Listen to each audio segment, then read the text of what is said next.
Dr. R.J. Rushdoony, RR161CX185, Authority, from the Easy Chair, excellent colloquies on various subjects. This is R.J. Rushdoony, Easy Chair number 295, August the 4th, 1993. This evening, Douglas Murray, back again after a few weeks in Alaska, Otto Scott, and Mark Rushdoony and I are going to discuss, first of all, the question of authority. This is a very important question or subject for our time because authority in any historic sense is very widely denied. And yet Richard Sennett, in his book Authority, published in 1980, had this to say, and his perspective is not mine, it is not even religious. But all the same, he said, and this is the first sentence in his book, the need for authority is basic. There can be no society, he goes on to point out, without some kind of authority. The absence of authority is anarchy. But we have, and this is the title of his first chapter, The Fear of Authority. Today, instead of a respect for authority, we have a very, very widespread fear of it. And in its place, there is a faith, he says, in the negative spirit, a faith in negation, a faith in destruction at times, so that we are in a crisis because we have not resolved properly the question of authority. Well, authority means that power and moral assurance, certainty, rightness comes from whatever is the ultimate authority and power in a society. For Christian civilization, this is the triune God.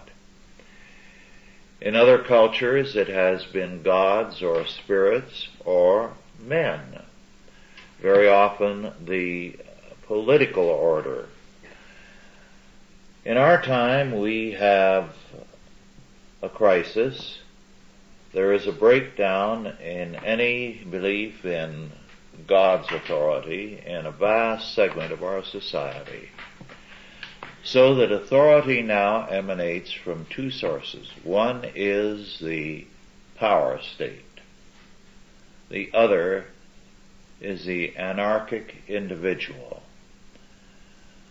As a result, people look to the state as the final authority.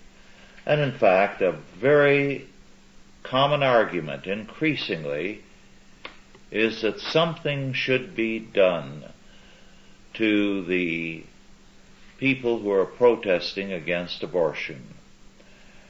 And it is actually being said in print that since the Supreme Court has spoken, these protesters have no right to an opinion on the subject. They have no right to oppose what is accepted. Of course, this is a far cry from the attitude of the 60s, but it's an increasingly common one. The state as the authority, and against that, of course, the anarchic individual. The belief that unless one gives his consent to something, it cannot be binding. Because of this fact, our society is increasingly in crisis with a state refusing to be bound by any moral law, and more individuals saying, "My will be done and no one has the right to contradict me." Well, with that general introduction, Douglas, would you like to comment on the subject? Well, I think we've all seen the bumper stickers in California. I haven't seen them anywhere else that says "question authority."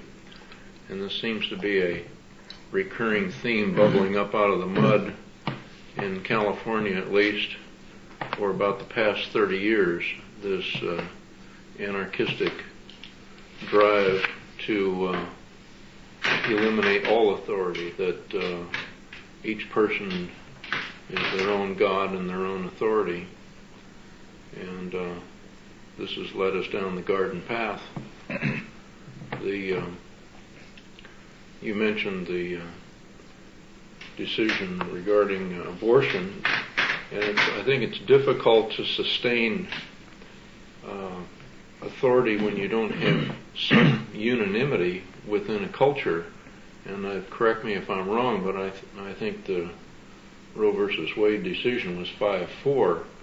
Generally, the Supreme Court revisits a decision that is that close, and they haven't revisited that decision, or at least not treated it in depth, for 20 years, which is rather unusual on that close a vote. And I think it's gradually led to this deep breach in our society over whether they exercise due authority or not.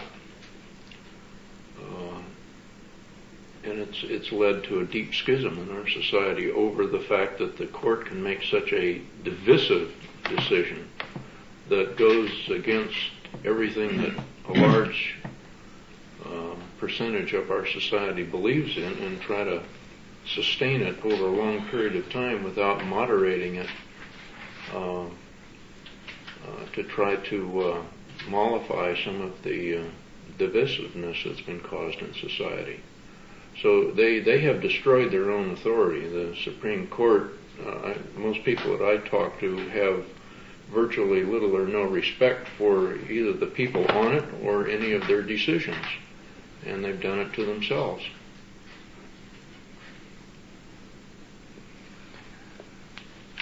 Well, the court spent an awful lot of its capital on the abortion decision. It took a long step into the area that Rush referred to in ruling without morality. And we're going back several hundred years, 400 years really, a little longer than that, 450 odd years in English history, when some of these issues were first thrashed out. The question of a standing army, for instance. England was different than the continental powers because it didn't have a standing army. And as long as it didn't have a standing army, it didn't have a despot. There were limits to the government's authority. After the Civil War, they did create a standing army.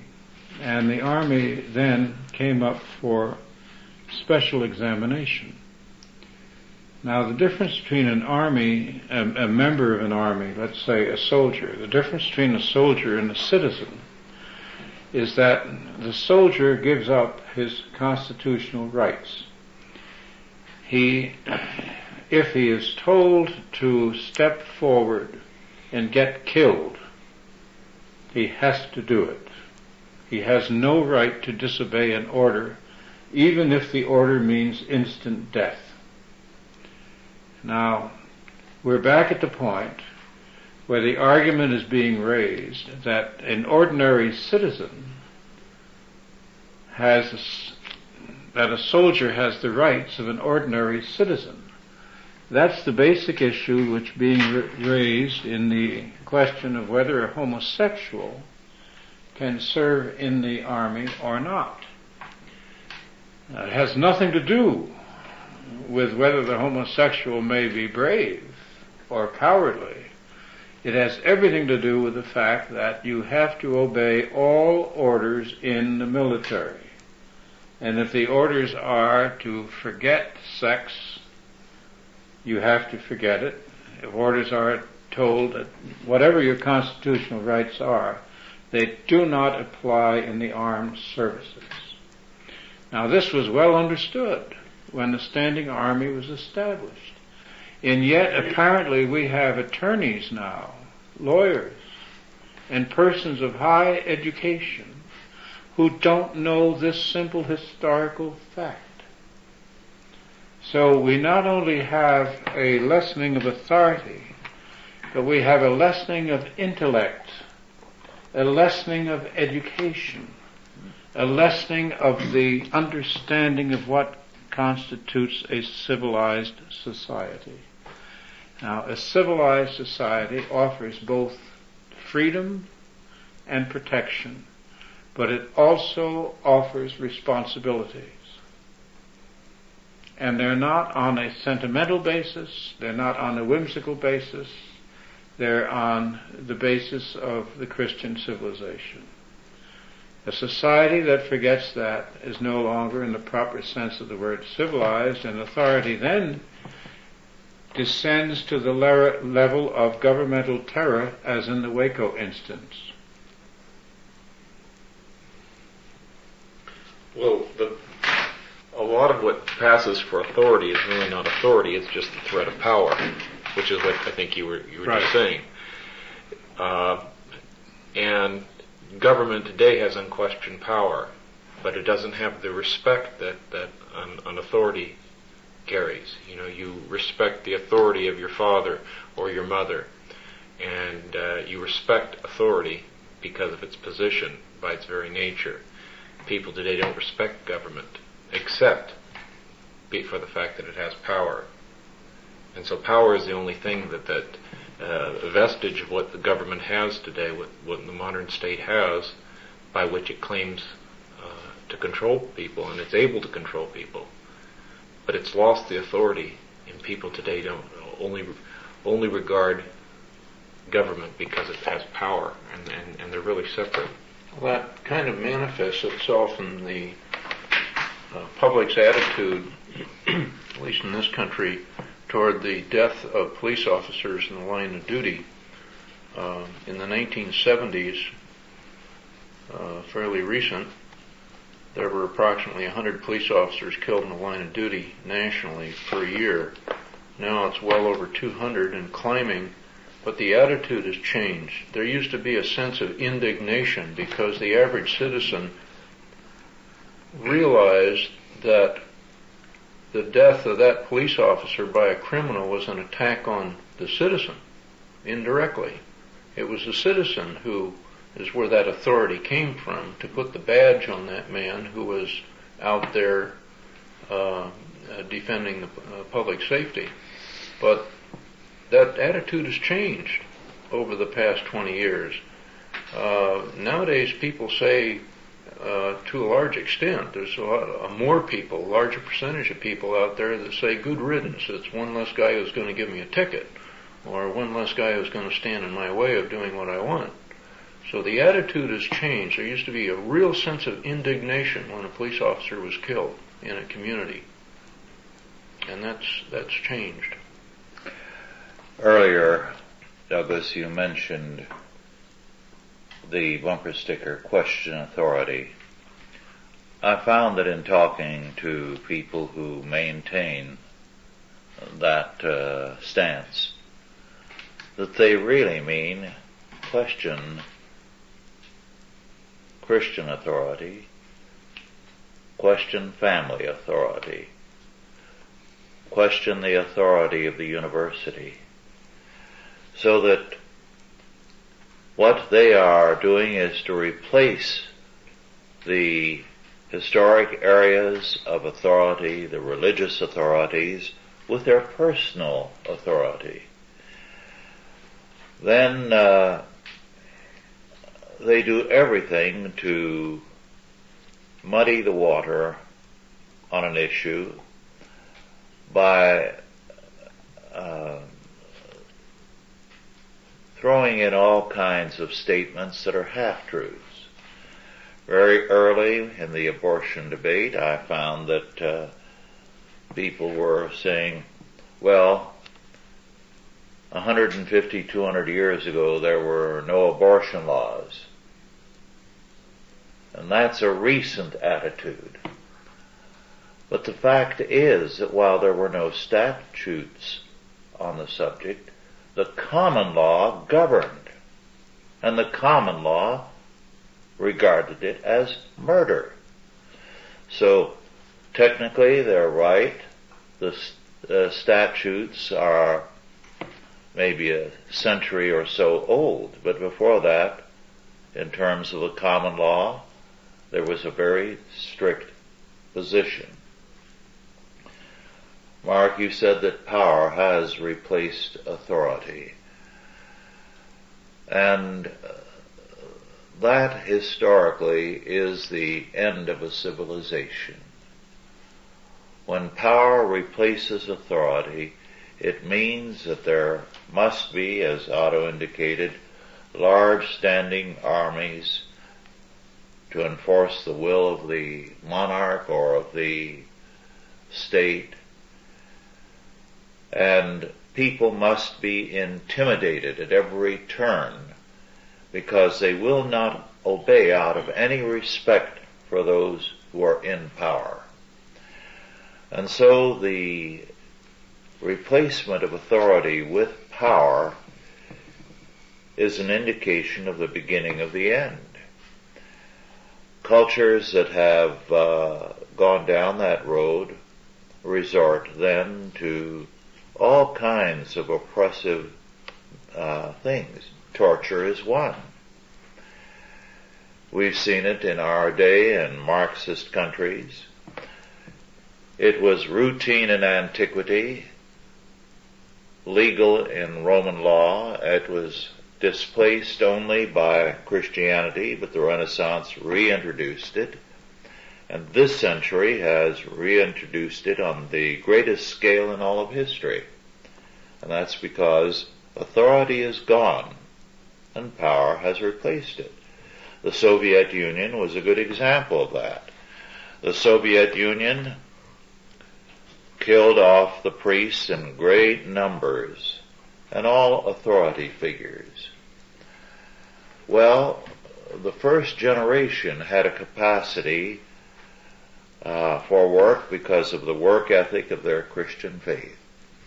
And in the first generation, the little garden plots and the collectives were the source of over half the food in the Soviet Union. They would bring them in to the black markets and sell them. But as time went on, by the time of the 80s, for example, the garden plots were, with rare examples, rare instances, a thing of the past. What they were doing was to steal from the collective harvest and take it into town as though it had been their own garden produce. So it was a civilization in the course of a rapid breakdown because power had replaced authority, and therefore with the people in time, character was replaced with theft, and the country was desperately on the skids. Well, the question of who's in charge seems to span all of recorded history. Mm-hmm. Everybody seems to be perplexed by it. Yes. The question never seems to get answered definitively or in a lasting way, except by those people who are Christians. Mm-hmm.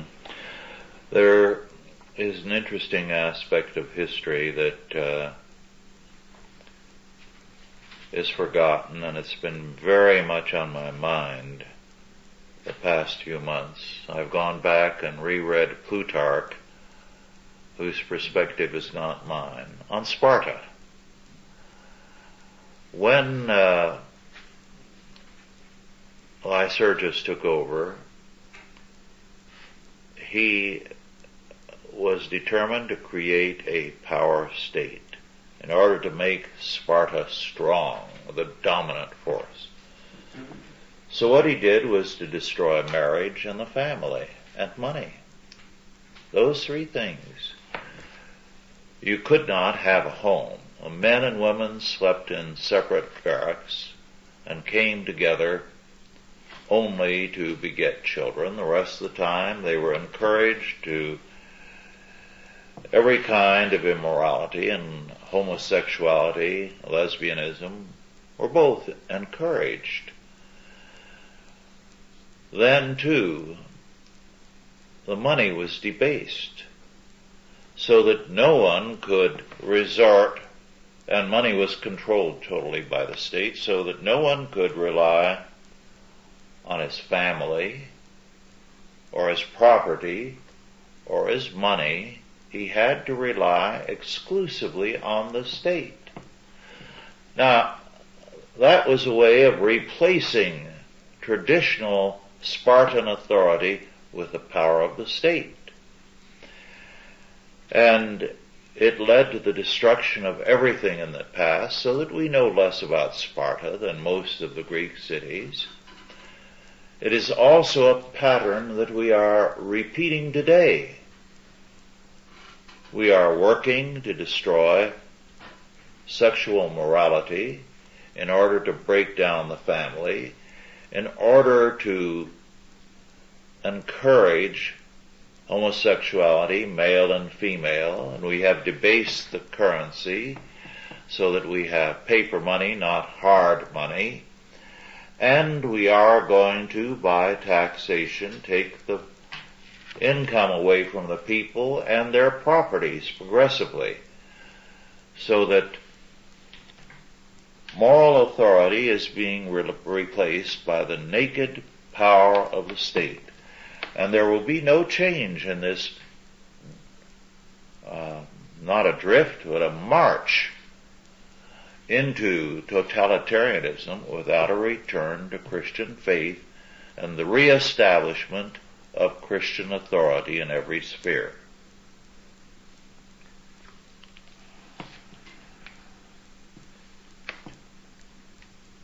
Why do people put up with it? Well, sexual license is confused with liberty. And it substitutes for the lack of liberty in other areas for a great many people. On the question of Sparta,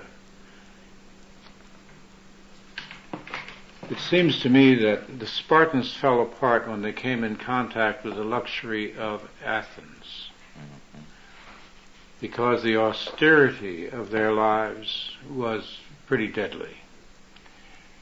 Sparta won the war and lost the game,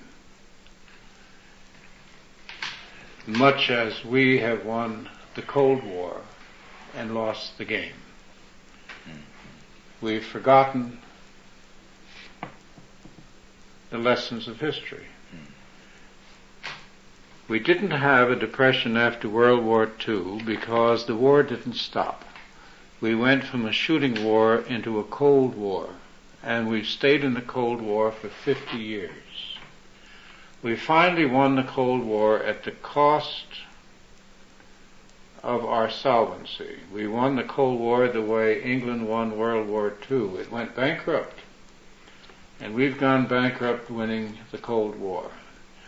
Now we're demobilizing our forces, and we're going to have the depression that we didn't have at the end of World War II. And anyone who doesn't know that has overlooked the lessons of all history, both cultural and economic. So it doesn't really matter what solutions Mr. Clinton has. None of them are going to work because we will not have enough jobs to take care of our demobilized military. And he says, well, we'll re-educate them. And this is a boy who got out of school like the average American who went through school and went through college. He will never forget it. He'll tell you about it for the rest of his life because he thinks it's the greatest experience he's ever had, was to go to school. And he thinks that schools are going to get us out of this trip. Well, when you substitute in institutions, Rush at one time called education the American religion, and he called schools the American temples. This is not a very good temple. There's no God in that temple. There's no higher power in the temple. There's nothing but a bunch of school teachers and pieces of paper. Years ago in the 30s, I became the youth worker on the San Francisco Chinatown Church. And one of my most vivid and unforgettable memories is one woman there in that church whom I thought the world of. She had been sold as a young girl, brought over here on a ship, put into a house of prostitution, and been rescued by Donaldina Cameron. She had no illusions about her country. Other Chinese, whatever they knew, might still be sentimentally inclined, but she had none. And she was regarded by a number of people in the church as rather hard and strident in her opinions and attitudes. But I found her to be a remarkably gracious and sweet-spirited person. But she told me, China has a long history of rebellions, of uprisings, of mass destructions by vast numbers of peasants, but they never add up to anything. Because they don't have a faith that'll give them the ability to create something. They can only kill and destroy, and they get nowhere. And she saw no future for China unless it became Christian.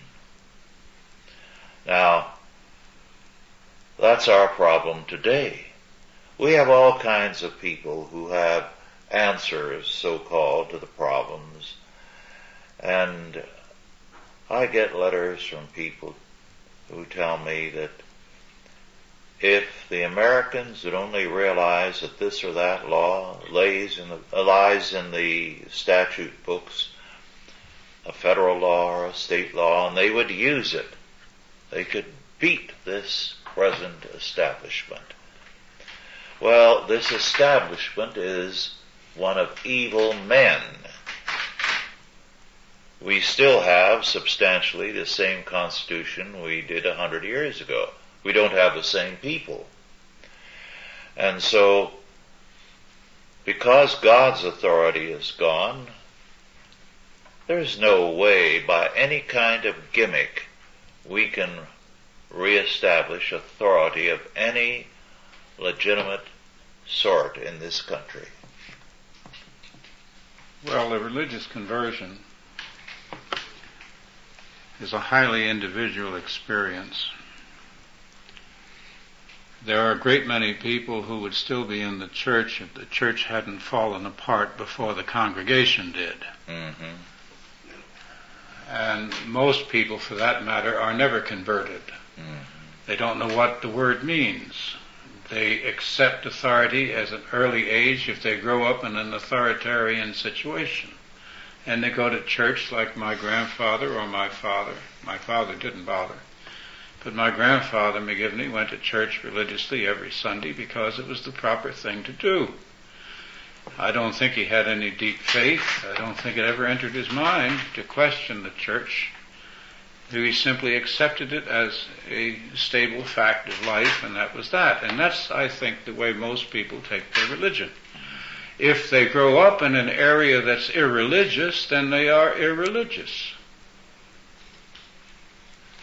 And we have, of course, been irreligious in this country for a long time longer than most Christians want to believe. In the 1820s and 1830s, this country began to adopt a flavor, a type, a category of religion that was just simply cuckoo, and called it Christian. I mean, for most people to become Christians in the United States, you'd have to send them to school for at least a dozen years. They have no idea of what the Christian faith consists of. This is the size of the task that you have. Yes. Someone observed recently that the average person in their teens today is a barbarian. They have no awareness of the fundamentals of a civilized society. One of the things we need to recognize is that one of the motives of the modern age is to substitute the state for the family. The family was seen as the great roadblock very early. Religion, from the Enlightenment on, Christianity, in other words, was held to be the province of women and children. And when I was young, and maybe this is still true in European Catholic countries, it was held by the men that the church was good for women because it taught them their place. But it was definitely not the place for a man. The boy should go there, but as soon as he was of age, that was it.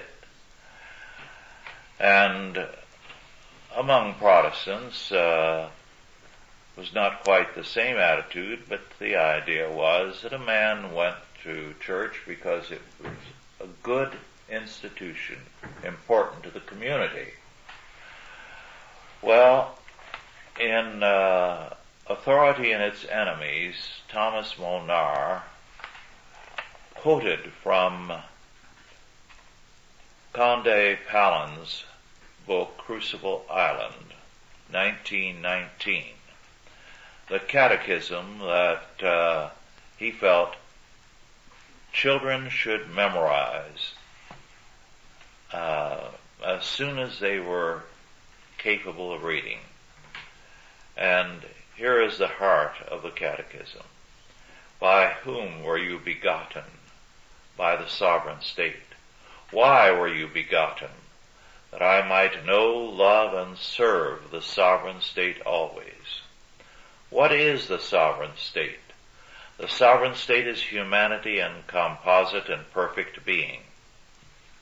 Why is the state supreme? The state is supreme because it is my creator and conserver, in which I am and move and have my being, and without which I am nothing. What is the individual? The individual is not only a part of the whole and made for the whole, and finds his complete and perfect expression in the sovereign state. Individuals are made for cooperation only, like feet, like hands, like eyelids, like the rows of the upper and lower teeth. Now, this attitude, of course, was expressed in some of the catechisms of the Soviet Union. In their belief in and the analogy they used, a society that was comparable to a beehive, in which consciousness was gone, and there was only function left in the individual bee and, by analogy, in the individual person. This was the goal of Karl Marx, who felt that consciousness was a kind of alienation of the person from his true being. We've had the same kind of thinking in this country on the part of the sexual revolutionaries such as Henry Miller, who felt that we needed 2 centuries of the time of the assassins, during which reading and all knowledge would disappear, libraries would disappear, morality would disappear. Then, after 2 centuries of this kind of total moral anarchy, mankind could emerge freed from morality and religion and live in a paradise. Well, all such thinking presupposes a doctrine of man in which man is naturally good and only needs to be freed from Christianity to realize his potential. And what has happened, of course, is that hell on earth has been created by these people. Well, of course, it was Christianity which argued that the individual had authority. And it's been the socialists who have argued that the greater good is what all individuals should ascribe to. And the greater good under Hitler, the greater good under Mussolini, the greater good under Stalin was considered the duty of every individual, should consider the greater good. So you could sacrifice a generation or 2 in order to bring in a better society. That was the rationale of the fascists, the Nazis, and the communists, all of whom were varieties of socialists. Well, John Dewey felt emphatically that the family was bad for children. He felt that Christianity was bad. He felt that our historic American education produced self-conscious individuals, and he was for the obliteration of self-consciousness in favor of group consciousness. By the 60s, and I got this from students, including university students, the teaching, while on the university level in classes, psychology classes, was directed against inner-directedness in favor of group-directedness, and a variety of terms were coined whereby the focus of the individual would not be on himself. To have such a focus was to be at war with society, to be regressive. At the same time, it encouraged self-expression in a lawless way, so that you could not think in terms of family and private property and the integrity of yourself as an individual, only in terms of a lawless sexuality, a hostility to the family, and a hostility to authority could you be free, only by merging yourself into the group. Well, part of this, of course, was the rebellion against Christianity and the Christian culture, which began in the 19th century and continued on until our own, and now, of course, it's well advanced. Modern art, modern music, modern writing without coherence, without chronology, without moral backing standards, and so forth. Abstract expressionism, so forth. All this was an attack against Christian authority in cultural areas, and a great many Christians went along with it. In my opinion, a lot of Protestants helped it by the fact that they despise art and artists. They almost excommunicated, you might speak, the artistic community. it wasn't up to their standards. And with the exception of literature, and they didn't do too much to defend that, but it did last longer than the others. When you have the central culture, all the values, not just the family, but the whole thing that makes a family, I mean the moral values inherent in a family, when they all go, then of course you have a civilization that is in the process here. For a while, a long time, I thought it was simply decline. Now I think it's more in the line of transformation. This is being changed into something else. We don't know yet whether it's going to collapse.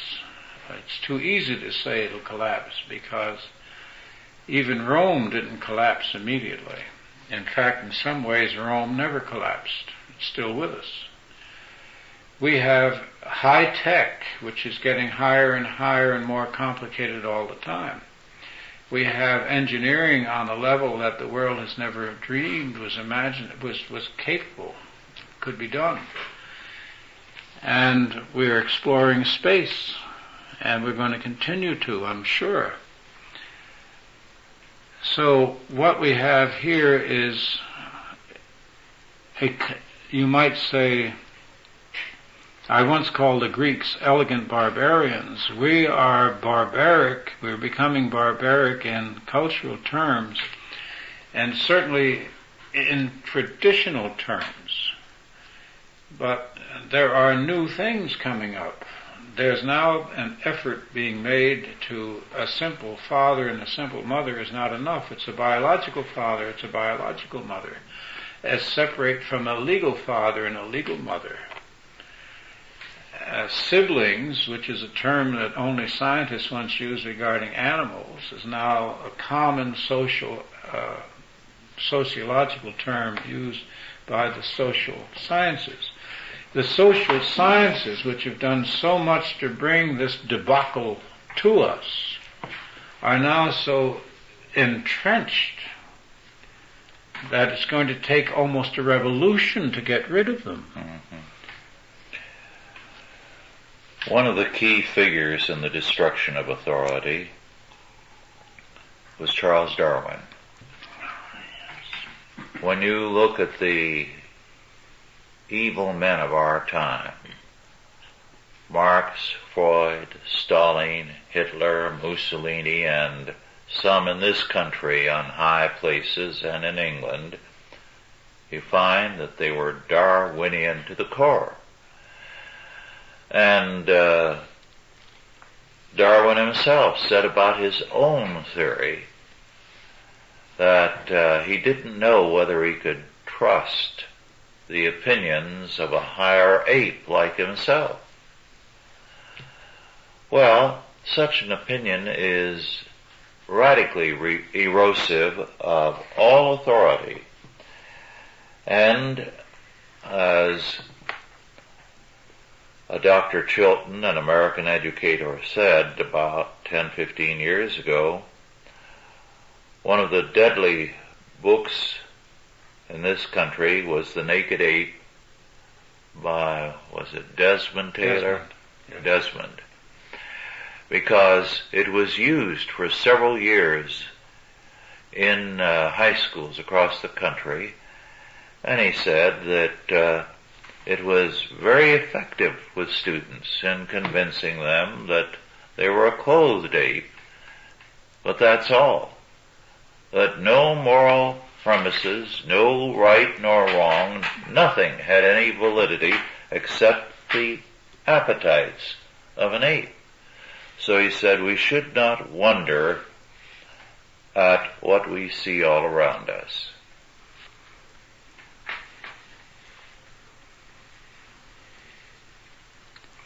Well, we have new crimes I once wrote about, if you remember, in which social scientists could conduct experiments with living human beings and in the name of professionalism, where psychiatrists can publish the secrets of what amounts to the confessional.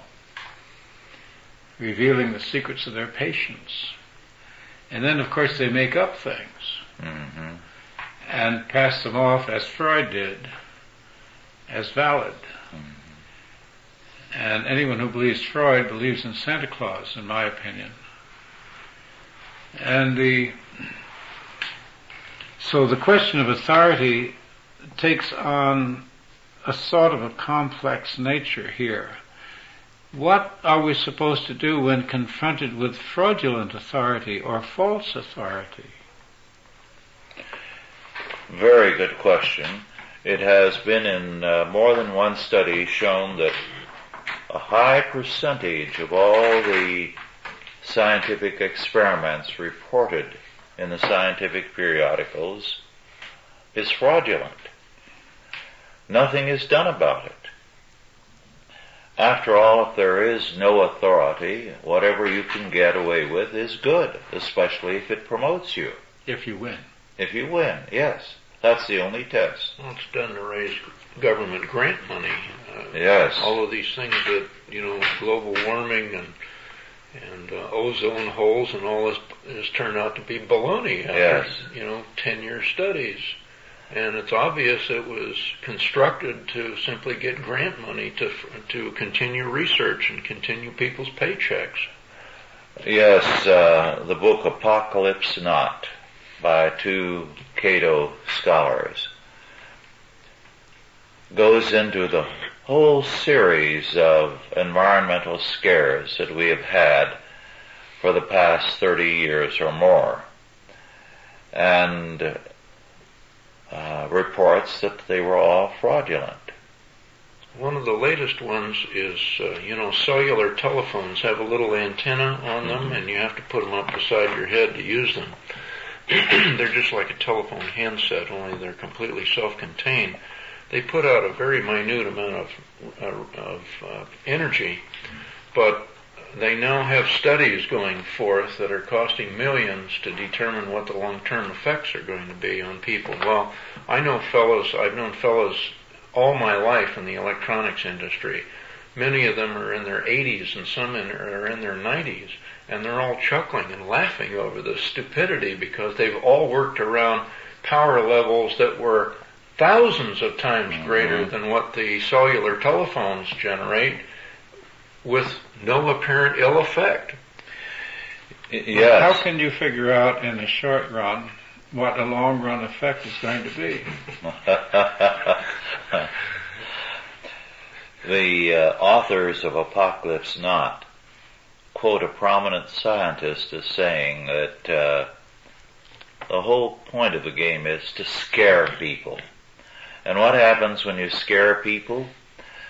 They then are ready to have the authority of the state take over and control another sphere of life. Well, it's a giant game of trick or treat. Yes. You remember that Peter Beckman resurrected the campaign headed by the New York Times against electricity. It was going to kill the horses and do all kinds of terrible things. And he put out a very amusing pamphlet in which he reproduced the headlines from the Times and the news reports that after heavy storms the power lines had fallen and killed a horse here and there and so forth and so on. Electricity. The whole attitude toward nuclear energy, for instance, is very similar to the attitude of being against electricity because it's used in the electric chair. The second president, Harrison, would sleep in the White House with the lights on at night in the bedroom because he had been convinced that if he shut them off, it would leak down onto his bed and harm him. So he spent his entire presidency in the light. In the light, yes. Was he from Arkansas?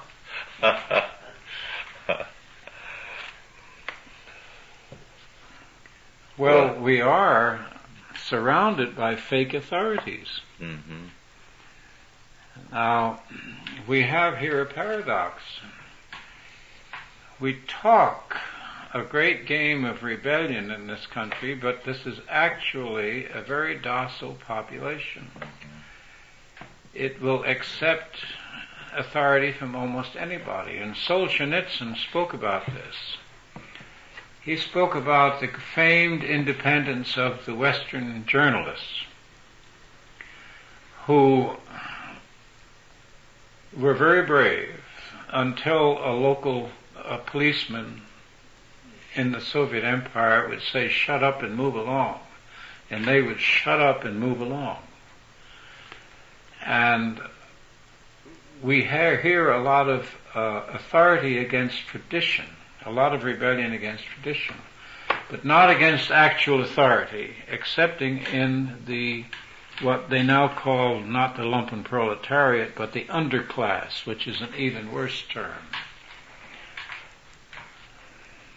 And then with the help of drugs. The whole world believed in the invincibility of the Soviet Union. And then there was a afraid chink. of it. Then there was a chink in their armor. Yes. And then the people said no more. Right. Well, actually, the gate was opened. I don't think that was a genuine revolution. Gorbachev was dumb enough to open the gate. And the bird escaped. Mm-hmm.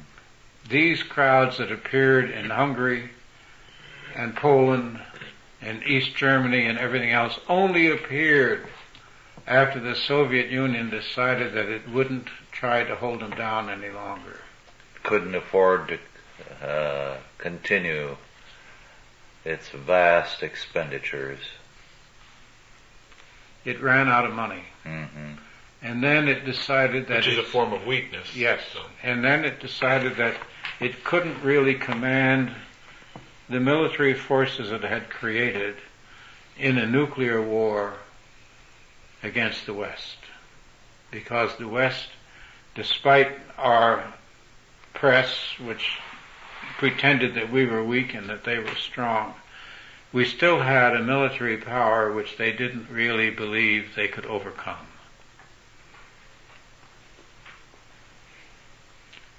It seems like there's a crisis of authority because people can no longer recognize good authority from bad authority. Well, that's true. That's well put. And partly because they're confused by the media and the schools.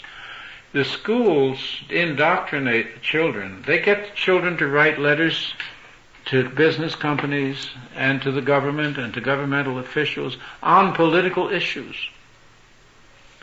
which is really something they should not be allowed to do.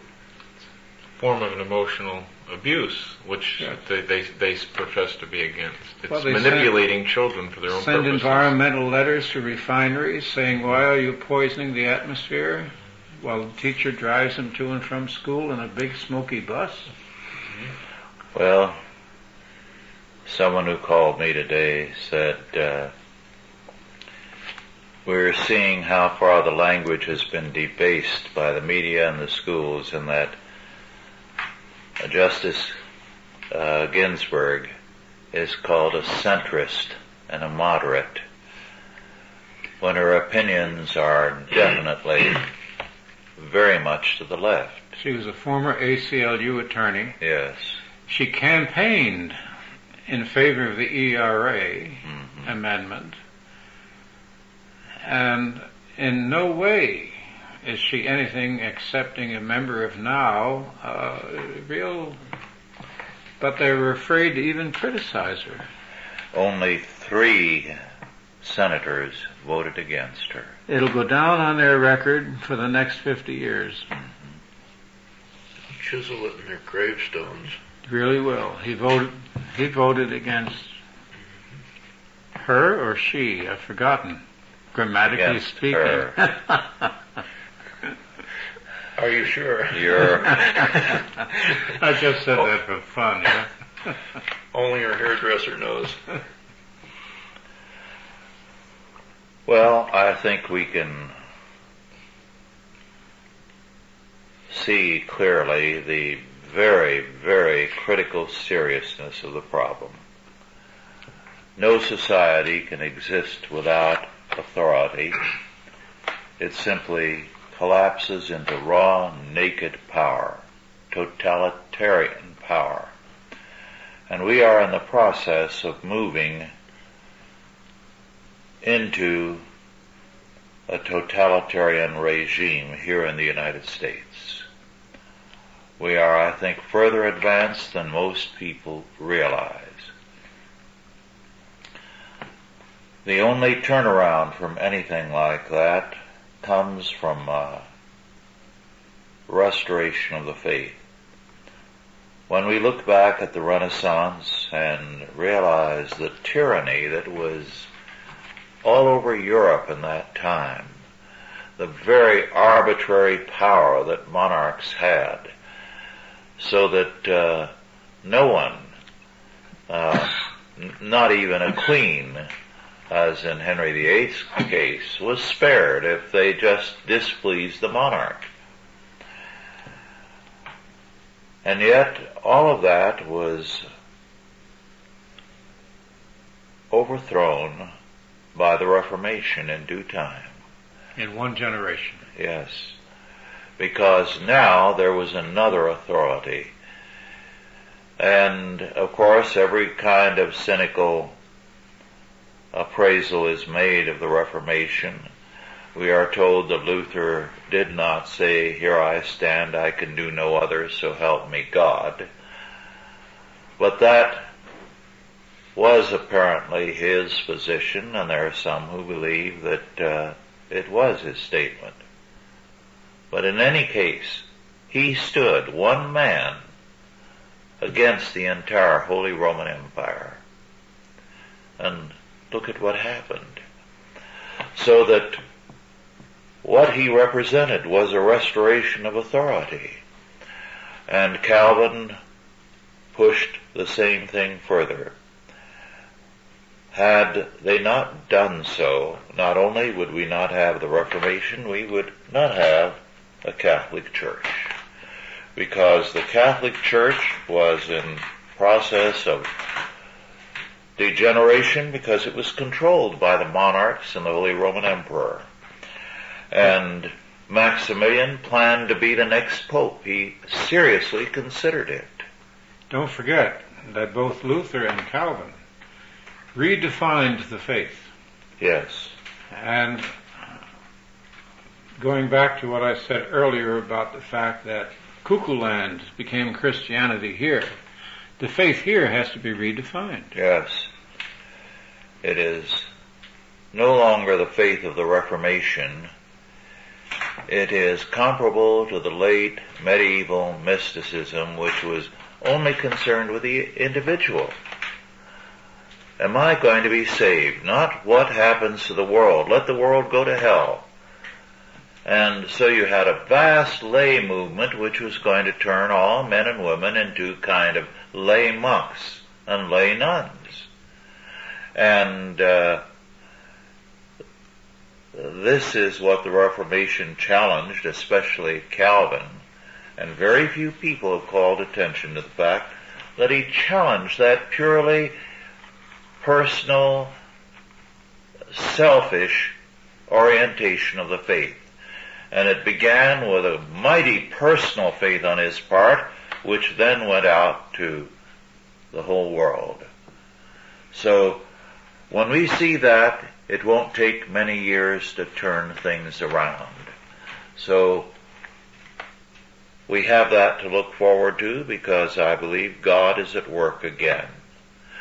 We have only two and a half minutes left. Is there any last statement any of you would like to make? I just wanted to say redefining the faith is going to be an extra challenge today because the authority of Scripture has been compromised by the Protestant Church, and there's a multitude of Translations. Or paraphrases is what they really are of Scripture. You look in a catalog of Bibles, and there's all sorts of translations. The King James, which has been the traditional version for throughout the last few hundred years, has a lesser and lesser part, apparently, of sales because the area in catalogs is getting smaller and smaller. And Christians can't even agree as to what Scripture says because they all have a different Bible. We started out that way in the first century. Mm-hmm. There were dozens of Gospels, hundreds. Well, we are seeing the kind of anarchy that some of the letters I received from people who are curious about our position. Do you mean you really believe the Old Testament? Do you mean you believe this or that in the New Testament? To them, it's only a ticket to heaven. And maybe, for a lot of them, also a ticket out of this world with a rapture. And that's the extent of their interest. When people ask me that question, I ask them in return, what do you have that it is proven to be better? Yes. And they have no answer. Well, our time is up, and with that excellent statement, thank you all for listening, and God bless you. It's a good comment. Authorized by the Chalcedon Foundation. Archived by the Mount Olive Tape Library. Digitized by ChristRules.com.